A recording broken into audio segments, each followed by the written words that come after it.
అందరికీ నమస్తే. గత కొంతకాలంగా జరుగుతున్న ఆర్థిక లావాదేవీల గురించి అన్నీ షార్ట్అవుట్ చేసుకుంటున్నాం. ఇకపోతే ముఖ్యంగా నేను ఈరోజు ప్రెస్ మీట్ పెట్టడానికి కారణం, నేను నా సమస్యల వల్ల, నా కుటుంబ సమస్యల వల్ల నేను బయట వచ్చాను. దాన్ని ఆసరాగా తీసుకొని వాళ్ళ సొంత పార్టీ వాళ్ళు కావచ్చు, అపోజిషన్ పార్టీ వాళ్ళు కావచ్చు, చాలా రకరకాలుగా ట్రోల్స్ అనేవి చేయడం జరుగుతూ ఉంది. ఇది ఎంతవరకు కరెక్ట్ అనేది నాకైతే తెలీదు. నేను నా న్యాయం కోసం నేను బయట వచ్చాను. ఏ పార్టీ సంబంధించి నేను బయట రాలేదు. కానీ రెండు పార్టీలకి సంబంధించిన వాళ్ళు ఇందులో అయితే తప్పకుండా ట్రోల్స్ అనేవి జరిగాయి. వాళ్ళ వ్యక్తిగతం కోసం నా యొక్క ప్రాబ్లంని వాళ్ళు వాడుకునేదానికి చాలా ప్రయత్నించారు. వాళ్ళు వాడుకునే దానికి నాకు ఎటువంటి సంబంధం కానీ లేదు. నా దగ్గర నుంచి నేను హాస్పిటల్లో ఉండగా నేను రిలీజ్ చేసింది ఒక సూసైడ్ వీడియో మాత్రమే. ఆ తర్వాత ఏవైతే వచ్చాయో అవన్నీ కూడా నా దగ్గర నుంచి 1 year బ్యాకే, ఇప్పుడు ఎవరైతే నేను పెట్టానో నాకు డబ్బులు ఇవ్వాలి అని చెప్పి అతని సొంత పార్టీ వాళ్ళే నా దగ్గర నుంచి అవన్నీ 1 year బ్యాకే కలెక్ట్ చేసుకోవడం జరిగింది. నేను హాస్పిటల్లో ఉన్న టైంలో వాళ్ళు ఎవరికి ఇచ్చారో, ఎవరి ద్వారా వెళ్ళాయో అవన్నీ రిలీజ్ చేశారు.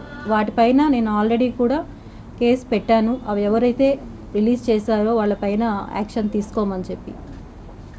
దాంట్లో నేను పెట్టినవి వాళ్ళు ఏమి మార్పులు చేశారో నాకు తెలీదు.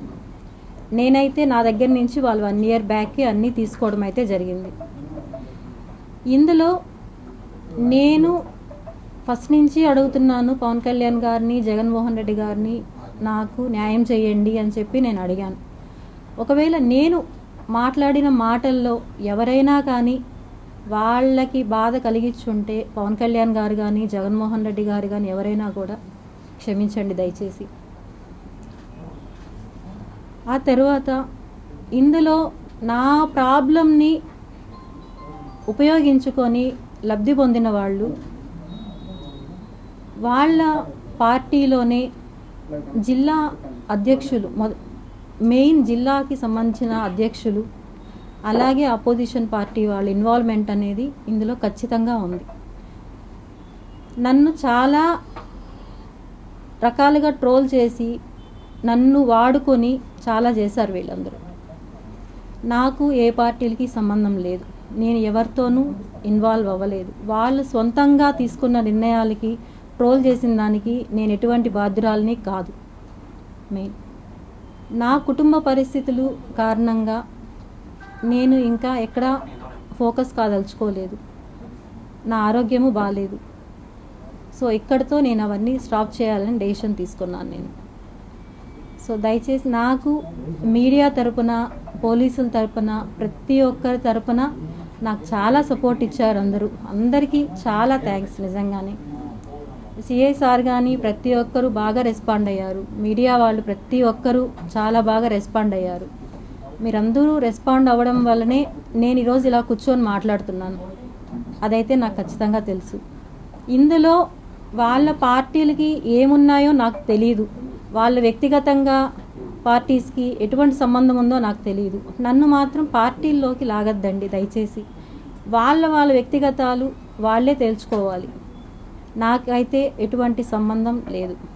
కానీ ఒక్కటే నేను స్ట్రాంగ్గా చెప్పగలుగుతాను, వాళ్ళ సొంత పార్టీ వాళ్ళు, అపోజిషన్ పార్టీ వాళ్ళు అయితే ఖచ్చితంగా ఇందులో ఉన్నారు.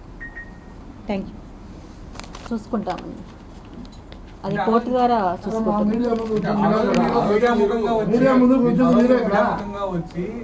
మీడియా నాకు సపోర్ట్ చేయలేదు, మీరు మీడియా ఏమైనా చేసుకొని మీరు చేయండి చేయకుండా ఆ రోజు మాట్లాడారు. ఈరోజు మీరు రాజీ చేసుకున్నామని చెప్పి మళ్ళీ వచ్చారు. అంటే ఏంటి మీ స్ట్రాటజీ? ఏం లేదు. నాకు నేనున్న పరిస్థితుల్లో నా పిల్లలు ఇంకా ఏ స్టెప్ తీసుకునేదానికి వాళ్ళు ఒప్పుకోవడం లేదు. ఇప్పటికే చాలా డ్యామేజ్ అనేది నాకు జరిగింది. మీకు తెలుసో లేదో, సోషల్ మీడియాలో కొన్ని ఛానల్స్ ట్రోల్ చేస్తున్నాయి.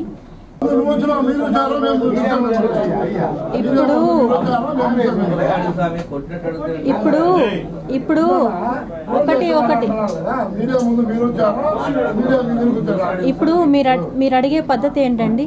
మీడియా ముందు మీరు వచ్చారా, మీడియా మీ దగ్గరికి వచ్చారా? ఇప్పుడు మీరు అడిగే పద్ధతి ఏంటండి? మీరు అడిగే పద్ధతి ఏంటి? కిరణ్ రాయల్ పరిస్థితి కిరణ్ రాయల్ చూసుకుంటాడు. నేను చేసే చర్యలు నేను తీసుకుంటాను. ఓకేనా? నేను తీసుకుంటున్నా. లక్ష్మి గారు, అంటే ఒక మాట, మీరు పార్టీ జిల్లా అధ్యక్షుడు ఇందులో ఇన్వాల్వ్ అయ్యారు, మీరు ఇప్పుడే అన్నారు. అది ఎవరు అనేది ఎంక్వైరీలో తెలుస్తుంది, మీకే తెలుస్తుంది. ఎందుకంటే 1 year బ్యాక్ నా దగ్గరకు వచ్చి మాకు సంబంధించిన ఏవైతే ప్రూఫ్స్ ఉన్నాయో, రిలీజ్ చేసిన ఆడియోలు కానీ వీడియోలు కానీ ప్రతి ఒక్కటి వాళ్ళే తీసుకెళ్లారు నా దగ్గర నుంచి. మీరు వాళ్ళు అనుకున్నట్టు అపోజిషన్ పార్టీ వాళ్ళు నా దగ్గర నుంచి తీసుకోలేదు. అవన్నీ తీసుకునింది వాళ్ళ పార్టీ సొంత వాళ్ళే తీసుకున్నారు నా దగ్గర నుంచి. జనసేన పార్టీ వాళ్ళే తీసుకున్నారు నా దగ్గర నుంచి. వాళ్ళు ఎవరికి ఇచ్చారో, ఎవరి ద్వారా రిలీజ్ అయ్యాయో అవన్నీ కూడా నేను ఆల్రెడీ సిఐ సార్ దగ్గర కంప్లైంట్ ఇచ్చున్నాను. అవన్నీ కూడా వస్తాయి. నేనైతే ఇక్కడైతే ఏవైతే రిలీజ్ చేశానో అవి మాత్రమే నేను పెట్టినవి. ముందు పెట్టినవి నేను హాస్పిటల్లో ఉన్న 2 daysలో ఏవైతే రిలీజ్ చేశారో నా మొబైల్ నుంచి రిలీజ్ అవ్వలేదు. అవి నా దగ్గర నుంచి 1 year బ్యాకే వాళ్ళు కలెక్ట్ చేసుకున్నారు అవన్నీ.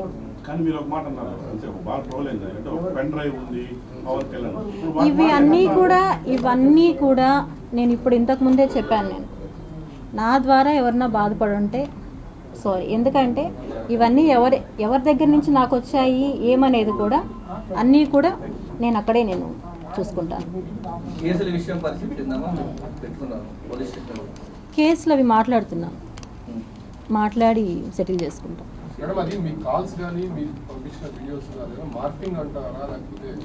నేను కాదు నేనైతే పెట్టినవి చాలా వరకు వాస్తవం. కానీ దాంట్లో కొన్నైతే వాళ్ళు ఏం చేశారో నాకు తెలియదు. నేనైతే నా దగ్గర నుంచి 1 year బ్యాక్ వాళ్ళు అన్నీ కలెక్ట్ చేసుకున్నారు. నేనే ఇచ్చాను వాళ్ళకి. వాళ్ళు వచ్చారు నా దగ్గరికి, నేను ఇవ్వడం అయితే జరిగింది. అప్పుడు వచ్చి నీకు న్యాయం చేపిస్తాం, మేము నీ డబ్బులు మొత్తం మేము కలెక్ట్ చేయిస్తామని చెప్పి నా దగ్గర నుంచి వాళ్ళు తీసుకున్నారు. నేను ఇప్పుడే చెప్పాను కదా, జనసేనకు సంబంధించి ఒక జిల్లా అధ్యక్షులు వాళ్ళే కాంటాక్ట్ అయ్యి వాళ్ళే నా దగ్గర నుంచి తీసుకున్నారు. అంతే తప్ప నేనైతే ఇంకొక పార్టీకి దీన్ని ఇవ్వలేదు. వాళ్ళు ఎవరికి ఇచ్చుకున్నారో దాని ద్వారా ఎవరు లబ్ధి పొందారనేది నాకు తెలియదు. మధ్యలో నన్ను ఒక ఆట బొమ్మలాగా వాడుకున్నారు. నేను వచ్చింది నా న్యాయం కోసం నేను వచ్చాను, అంతేగాని ఇంకొక దాని గురించి నేను రాలేదు. ఇంతకుముందు ఆయన అడిగారు కిరణ్ రాయల్ మంచోడా చెడ్డోడా అనేసి.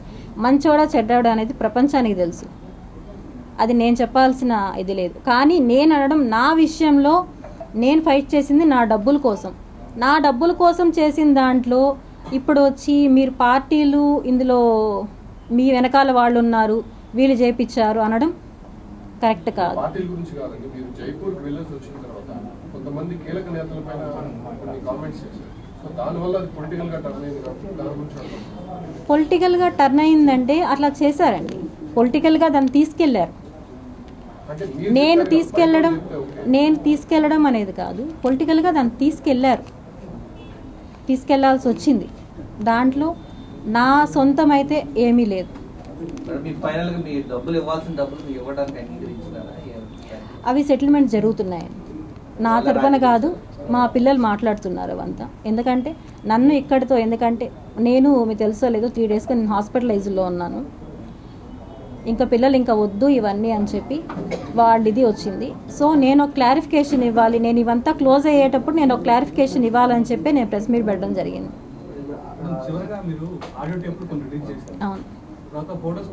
అవును, అవన్నీ నిజాలే, అవి వాస్తవాలే. ఇప్పుడు నేను మీకు ఆ రోజు లింక్ అనేది ప్రొవైడ్ చేశాను కదా, అవన్నీ వాస్తవాలే.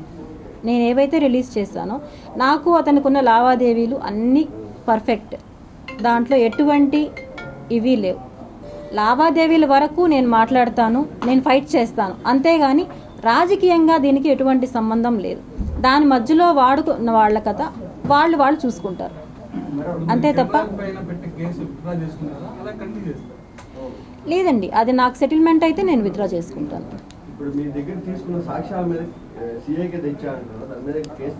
ఫైల్ అయ్యాయి, ఎస్వియు ఫైల్ అయ్యాయి. అన్ని కాపీలు కూడా ప్రొవైడ్ చేసాం కదా. కేసు ఫైల్ అయ్యింది, కాపీలన్నీ కూడా ప్రొవైడ్ చేసాం మేము ఆల్రెడీ. సాక్ష్యాలు తీసుకొని నేను ఇప్పుడు నా దగ్గరికి ఎవరైతే వచ్చారో అవన్నీ వాళ్ళన్నింటిపైన కూడా నేను కేసు అనేది ఫైల్ చేశాను. ఆల్రెడీ ఇచ్చాను. నిన్నే వెళ్ళి నేను అన్నీ ఇవ్వడం జరిగింది. నేను అన్నీ నా దగ్గర ఎవరైతే తీసుకున్నారు, ఎవరు వచ్చారు అనేది అన్నీ కూడా నేను ఇచ్చాను. మీరు న్యాయ పోరాటం కొనసాగిస్తూనే మీరు ఈ విషయంలో నా పోరాటం అనేది ఆగదు. ఎందుకంటే నేను వచ్చింది నా మనీ నేను కోల్పోయిన దాని గురించి నేను వచ్చాను. నేను దానికోసం అనేది నా ఫైట్ ఆగదు. కానీ నేను ఇక్కడ మాట్లాడుతున్నది నా సమస్యని పొలిటికల్గా తీసుకొని అడ్వాంటేజ్ తీసుకొని నన్ను ఒక ఆబ్జెక్ట్గా తీసుకొని వాడుకుంటున్నారు. దయచేసి ఇది వద్దు అని చెప్పడానికే వచ్చాను నేను. అంటే ఇది మొదటి నుంచి జరిగినప్పుడు మీ వెనక వైఎస్ఆర్సీపీ ఉండి కామెంట్ చేయిస్తుందని చెప్పి ఫస్ట్ నుంచి వస్తున్నటువంటి అది వైఎస్ఆర్ మీరు ఖండించలేదు? లేదు, నేను అప్పుడు కూడా ఖండించాను. కొన్ని ఛానల్స్ వచ్చాయి. నేను అప్పుడు కూడా చెప్పాను నా వెనకాల ఎవ్వరూ లేరు అని. నేను ఎప్పుడు క్లారిటీగానే చెప్పాను. నేను ఏ రోజు కూడా నా వెనకాల ఉన్నారని చెప్పలేదు. కానీ నాకు ఈ 3 డేస్లోనే వచ్చిన ఇవి మీకు ఎవరికి కూడా తెలియని ఇది. నేను హాస్పిటలైజ్ అయ్యాను. కొన్ని విషయాలు నేను తెలుసుకొని చాలా బాధపడ్డాను. ఒక సోషల్ మీడియాలో ఒక యూట్యూబర్ పెట్టాడు, అవి చూసి నేను కోలుకోలేకపోయాను. చాలా దారుణంగా పెట్టాడు. అవన్నీ చూసి నా పిల్లలు ఇంకా వద్దు, మాకు నువ్వన్నా ఉండేది మాకు కావాలి అని చెప్పి వాళ్ళు తీసుకున్న డెసిషన్ ప్రకారమే నేను ఈరోజు రావడం జరిగింది. నేను ఎవరికి భయపడలేదండి, ఎవరికి భయపడలేదు. బాధ్యతగా నా పిల్లల కోసం వచ్చాను. ఇన్ని రోజులు నేను పోరాటం చేసి ఇప్పుడు కూడా చేస్తాను. నాకు సెటిల్ అయ్యేంత వరకు నా పోరాటం అనేది ఆగదు. కానీ దీనికి రాజకీయ నేతలు వచ్చి దాన్ని పులమొద్దండి దయచేసి. ఎందుకంటే మీ పార్టీలకి ఏమున్నాయో గొడవలు నాకు తెలీదు. అందులో నన్ను ఇన్వాల్వ్ చేయొద్దండి అని ఒకటే నేను అడుగుతున్నాను. నేను అంతే. మీరు కామ్గా ఉండి ఈరోజు వచ్చి జిల్లా అధ్యక్షులు ఉన్నారు, ఇంకెవరు వెనకాలని చెప్పి చెప్పడం వెనకేం కాదు. ఈ రోజుతో నేను స్టాప్ చేయాలనుకుంటున్నాను. ఇంకా ఎందుకంటే మళ్ళీ దీన్ని పెంచుకోవడాలు ఇవి వద్దు. నాకు ఏం జరిగింది అనేది నేను చెప్పేస్తాను అనుకోండి, ఇక్కడికి నాకు దీనికి సంబంధం ఉండదు. ఇంకా నాకు ఏది కావాలో నాకు సిఐ సారు ప్రామిస్ చేశారు, నేను అన్నీ నీకు చేపిస్తానమ్మా అని చెప్పి. ఇంకొకసారి చెప్పారు, ఆల్రెడీ కోర్టుకు వెళ్ళింది. సో అక్కడ నేను తేల్చుకుంటాను. ఇది నేను ఒకసారి బయట రావడం వల్ల ఏమవుతుందంటే ప్రెస్లో రకరకాలుగా నాకు అందరిలాగా మాట్లాడడం, నేనేం ఎక్స్పర్ట్ కాదు మాట్లాడడంలో. నేను ఉన్నది నేను మాట్లాడుతున్నా, దాన్ని రకరకాలుగా ట్రోల్స్ చేస్తున్నారు. ఇవైతే కరెక్ట్ కాదనేసే నేను వచ్చాను. నాకు నమ్మకం లేదండి. ఇప్పుడు నేను వచ్చి ఈ మాట చెప్పిన తర్వాత కూడా ఇప్పుడు జనసేనలో ముఖ్య లీడరు ఒక అతను ఉన్నారని చెప్పడం వల్ల వాళ్ళ వల్ల కూడా నాకు రక్షణ ఉంటుందని నేను అనుకోలేదు. కానీ నేను ఇందులో నుంచి నేను బయటపడాలి ఫస్ట్. ఇదే పోలీసులు న్యాయం చేయలేదనేసి మీడియాకి ఎక్కారు, మళ్ళీ ఇప్పుడు అదే పోలీసులు న్యాయం చేస్తారంటే మీకు నమ్మకం ఉందా వాళ్ళపైన? లేదండి, నాకు ఒక 10 డేస్ నుంచి కూడా ఎస్వియు సిఐ సార్ కానీ అక్కడ ఉండేవాళ్ళు కానీ నాకు ఎవ్రీడే కాల్స్ చేసి ప్రాబ్లం ప్రతి ఒక్కటి తెలుసుకొని కిరణ్ రాయలతోనూ మాట్లాడుతున్నారు. వాళ్ళు మాట్లాడి ఎలా సాల్వ్ చేయాలి అని చెప్పి వాళ్ళు చాలా ట్రై చేస్తున్నారు. ఇంకా ఏమంటే నా పిల్లలు పూర్తిగా దీన్ని తీసుకొని మేము సాల్వ్ చేసుకుంటాము, నువ్వు వద్దు, నువ్వు సేఫ్గా ఉండు అని చెప్పి వాళ్ళు చాలా డెసిషన్ తీసుకున్నారు.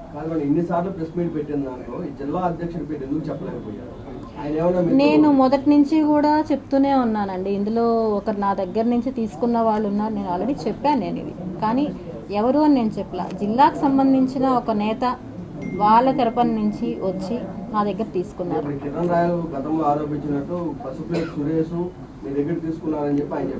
నేను ఇప్పుడు కూడా చెప్తున్నాను, పసుపులేటి సురేష్ వాళ్ళు అపోజిషన్ పార్టీ వాళ్ళు నా దగ్గర నుంచి ఏం తీసుకోలేదు. 1 year బ్యాక్ నా దగ్గర నుంచి తీసుకున్నారు. ఎవరు అతను నా దగ్గర నుంచి తీసుకున్నారు. జాతీయ స్థాయిలో కొన్ని కేసులు ఉన్నాయి పైన, అవి మీరు చేసినారా లేకపోతే కిరణ్ రాయలు చేయించినారా? నా పైన ఏం లేవండి.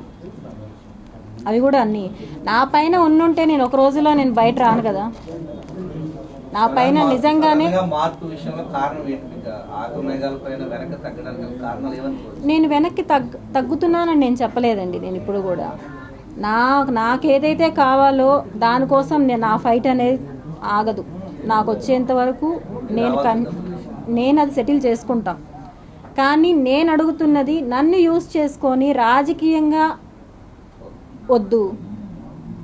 ఎందుకంటే ఆల్రెడీ నన్ను యూజ్ చేసుకొని నా దగ్గర నుంచి తీసుకొని వాళ్ళు నాకు అప్పుడు చెప్పిన మాట కూడా ఏమంటే ఇంక ఇవేం బయట రావని చెప్పారు నాకు వాళ్ళు. నేను ఈరోజు చెప్పడానికి కారణం కూడా అదే, ఇంకేం మా దగ్గర లేవు రావని చెప్పి వాళ్ళని రిలీజ్ చేయడం జరిగింది. నేను ఏవైతే మీడియాలో చూపెట్టానో ఆ తర్వాత అవి మాత్రమే నేను మీకు చూపెట్టినవి. అంతే. కూడా ఒక ప్రముఖ పార్టీకి సంబంధించిన లాయర్ కూడా పాల్గొంటున్నారు. నాకు ఆ విషయం కూడా చెప్పాలంటే బాలా సార్ నాకు పార్టీకి సంబంధించిన అతనని నాకు ఎక్కడా తెలియదు. సార్తో నేను మాట్లాడినప్పుడు కూడా మాకు గ్రూప్ ఉంది, గ్రూప్ ద్వారా నేను వచ్చానమ్మా, నేను న్యాయం చేయడానికే చూస్తున్నానని చెప్పి నాకు చాలా క్లియర్గా చెప్పారు. నాకు ఈ రోజు వరకు కూడా పార్టీలు వాళ్ళు వీళ్ళు అనేది నాకు తెలియదు. ఆ రోజు నేనైతే అడిగాను, ఎప్పుడు ఎలక్షన్ ముందు నేను అడిగాను నాకు ఇలా మనీ రావాలి అంటే వాళ్ళే నీ దగ్గర ఉండవు మాకు ఇవ్వు, మేము మనీ తీయిస్తామని చెప్పి నా దగ్గర నుంచి వాళ్ళు తీసుకున్నారు. అంటే ఇప్పుడు కిరణ్ రాయలు మీ మధ్య జరిగిన వివాదానికి ఫుల్ స్టాప్ పెట్టబోతున్నారా? అవునండి, అంతే. కిరణ్ రాయలు వ్యాపారాలపైన కూడా మీరు కామెంట్స్ చేశారు. వస్త్రానికి సంబంధించి చెన్నైలో తీసుకుని వస్తారని, లేకపోతే టికెట్లు వ్యవహారం. సో అవన్నీ కూడా మీరు మాట్లాడారా, లేకపోతే అవన్నీ వాస్తవం అనేది నాకు చెప్పింది వాళ్ళేనండి. అంటే మీరే నేరుగా వెళ్ళి పట్టు చీర అయితే నేను తీసుకున్నాను, వెళ్ళి తీసుకున్నారు, ఇంట్లో రెడీ చేసి వచ్చిన వాళ్ళకి ఇస్తారు. నేను పట్టు చీర తీసుకున్నప్పుడైతే పట్టు చీర తీసుకున్నప్పుడు వాళ్ళ ఇంట్లో పెట్టింది నేను చూడలేదు. కానీ పట్టు చీర తీసుకొని ఇలా వచ్చారంటే నాకు వాళ్ళు చెప్పిందండి, ఆ చీర తీసుకొని వచ్చి ఇలా సేల్ చేస్తారని నాకు చెప్పారు.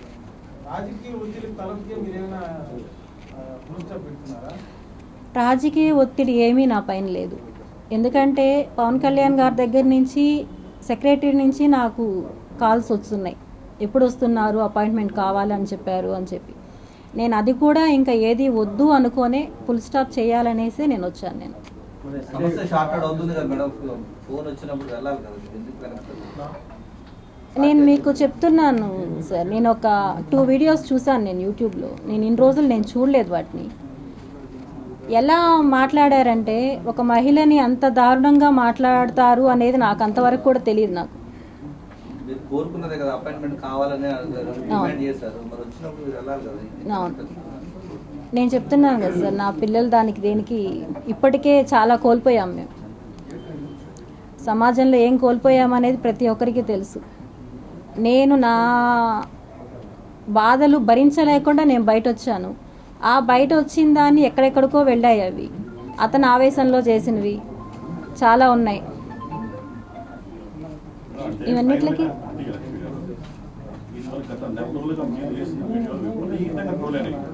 బహుశా ఈవేళ మీరు ఈ వ్యవహారం షెడ్యూల్ చేసుకున్న వార్త ట్రోల్ కాకపోవచ్చు, బట్ కానీ ఒక వ్యక్తికి ఎక్కువ రాజకీయంగా వ్యక్తిగతంగా అతనికి చాలా నష్టం జరిగిపోయింది. అంటే మీ వాదన నిజం కావచ్చు, అదంతా వేరే విషయం. బట్ అంటే ఇవన్నీ ఎందుకు చేయాల్సి వచ్చిందంటే ఏం చెప్తారు? నేను ఎవరో చెప్తే నేను చేయలేదండి, నా ఫైట్ నేను చేశాను. అందులో నా దాన్ని వాళ్ళు యూజ్ చేసుకొని ట్రోల్ చేస్తున్నారంటే దానికి నాకు సంబంధం లేదు కదా. ఇప్పుడు నేను ట్రోల్ చేస్తుంటే మీరు నన్ను అడగాలి, నేను ట్రోల్ చేస్తుంటే. ఇప్పుడు నేను 2 పైన కేసు పెట్టాను, యూట్యూబ్ ఛానల్ వాళ్ళపైన. వాళ్ళు చాలా దారుణంగా నా గురించి ఏం తెలుసని వాళ్ళు మాట్లాడారు, అంత కిరాతకంగా మాట్లాడారు వాళ్ళు మాట్లాడిన దానివల్ల అవన్నీ నేను భరించలేకుండా హాస్పిటలైజ్ అయ్యాను. హ్యాండ్ కట్ చేసుకున్నాను, బ్లడ్ అంతా పోయింది, హాస్పిటలైజ్ అయ్యాను. నా పిల్లలు అక్కడితో డెసిషన్ తీసుకున్నారు, వద్దు అని చెప్పి, వద్దు నువ్వన్నా ఉండు మాకు వద్దు ఇవన్నీ అని చెప్పి. సో నేను ఇంకా దీన్ని మీడియాకో ఇంకా దేదో వద్దు అని డెసిషన్ తీసుకున్నాను. డ్రైవ్ గురించి మీరు చెప్పిన పవన్ కళ్యాణ్ బెదిరిస్తున్నారు అని చెప్పి కర్ణం రాజేష్ నిజమంటారా కాదంటారా? అది కూడా నాకు వాళ్ళ పార్టీ వాళ్ళే చెప్పారు. అంటే వాళ్ళు చెప్పింది నాకు మీ సమస్యని మీరే కనిపించారు, పార్టీ పరంగా మీరే. కాదు ఇక్కడ మీకు చెప్పాల్సింది ఏమంటే, నాకు ఎప్పుడైతే మీ ప్రాబ్లం నేను సాల్వ్ చేయిస్తాము అని చెప్పారో అప్పుడే నాకు ఇవన్నీ వాళ్ళు చెప్పారు. నాకు ఇలా సంబంధించి చాలా ఉన్నాయి, సో అందుకే అతన్ని ఏమనరు అని చెప్పి నాకు అప్పుడే వాళ్ళు క్లియర్గా చెప్పారు. నాకు నేను అదే చెప్పడం జరిగింది. రికార్డ్ నా దగ్గర ఉంది, నాతో ఫోన్లో మాట్లాడినప్పుడు పవన్ కళ్యాణ్కి సంబంధించిన ప్రక్రియ నా దగ్గర ఉంది అని నాకు పలుమార్లు చెప్పాడు. నన్ను ఇలాగే బెదిరించాడు, మీరే చెప్పారు. ఇప్పుడు వాళ్ళ పార్టీ వాళ్ళు బెదిరించడం అనేది అయితే చేశారండి, అది వాస్తవం. చాలాసార్లు బెదిరింపులు, ఎందుకంటే మీరు ఆడియో కాల్స్ విన్నారు మీరు అందరూ, బెదిరింపులు అయితే చాలాసార్లు చేశాడు. దాన్ని నేను కాదు, నేను ఎక్కడా చెప్పట్లేదు. కానీ నేను చెప్తున్నది ఏమంటే, నా దీనికోసం నేనైతే ఫైట్ అయితే ఆగను, కానీ నన్ను పొలిటికల్ దీంట్లో ఇన్వాల్వ్ చేయొద్దండి అని మాత్రమే చెప్తున్నాను నేను.